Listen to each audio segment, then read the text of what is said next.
Čaldović, zvani Ćenta, rođen je u Beogradu 6. oktobra 1950. Umro u Beogradu 15. februara 1997. godine, bio je srpski kriminalac, jedan od najbližih saradnika Ljubomira Magaša, osuđivan za iznudu novca, ucene, teško razbojništvo i krađu, a bio je optuživan i za krivično delo silovanja. Ćenta je 1972. u Veroni ranjen u stomak. U Holandiji je Čaldović ušao u kockarske krugove. Međutim, kada je vođa takozvane crnogorske kriminalne grupe, iako rođen u Feketiću, opština Mali Iđoš, Veljko Krivokapić na kocki izgubio Čaldovića 20.000 nemačkih maraka i skupocen sat, a potom ga uz pretnje pištoljem i ljudi oko sebe primorao da mu se vrati, isti je nekoliko dana kasnije ubijen u jednom bečkom kafiću. Osumnjičeni za ovo je sam Čaldović, Jusuf Bulić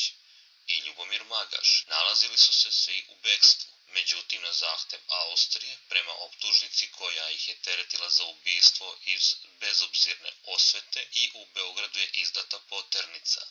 Nakon izvesnog vremena poternica je obustavljena zbog nedostatka dokaza da su učestvovali u ubistvu Krivokapića. U Nemačkoj je boravio bespravno. Odbijen je njegov zahtev za politički azil.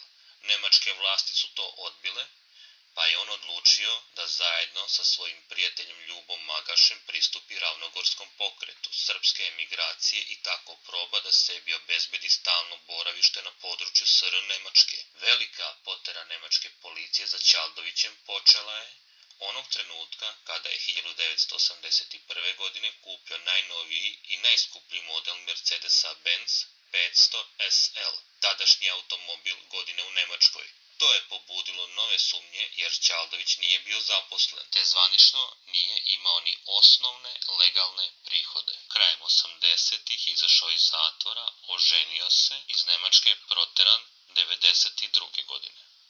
Rade Čaldović, Ćenta, dovođen je u vezu sa ubistvom Aleksandra Kneleta Kneževića, ubijenog 28. oktobra 92. godine u beogradskom hotelu Hyatt. Knežević je malo pre ubistva oteo automobil Chrysler Wrangler od Čaldovićevog zeta Miodraga Miše Cvetanovića i sam Cvetanović je kasnije optuživan za ovo ubistvo. Ubijen je u noći 14. na 15. februar 1997. godine.